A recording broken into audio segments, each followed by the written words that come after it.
South Sudan's President Salva Kiir says his nation has begun shutting down its oil fields in a bitter dispute with Sudan over Khartoum's seizure of an alleged $815 million worth of crude oil. President Kiir accuses Sudan of building a pipeline to divert 120,000 barrels per day of southern oil flowing through the north. VOA's Nico Colombant has more. Victims of recent violence in Jonglei State being rushed for emergency care by United Nations workers were not what South Sudanese were hoping for when they finally became independent last year. Back then, the capital Juba got all spruced up for festivities, and there were parties among immigrant South Sudanese communities around the world, like here in Washington.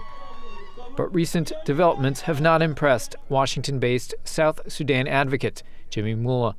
He points out these have also included fighting in border regions with Sudan.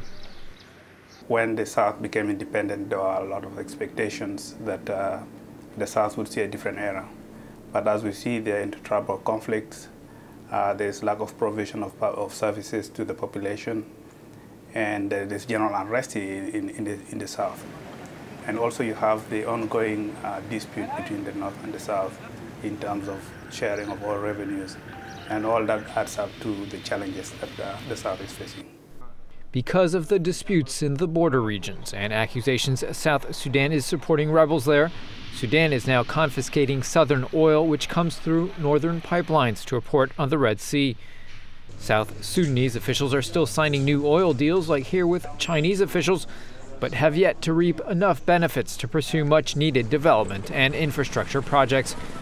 Jonathan Temin from the United States Institute of Peace calls the oil situation a big mess. And it's potentially quite destabilizing because both countries are so heavily dependent on oil revenue. In South Sudan, roughly 98% of their revenue comes from oil. But if they can't get the oil to market, which they're struggling to do right now, then obviously that hurts them significantly. South Sudan's independence came after 2 decades of civil war. But activists and analysts say too many unresolved issues remained in peace deals and in setting up the new borders. South Sudanese nationals are still streaming in from Sudan to live in their new country, but they are finding a very difficult road ahead.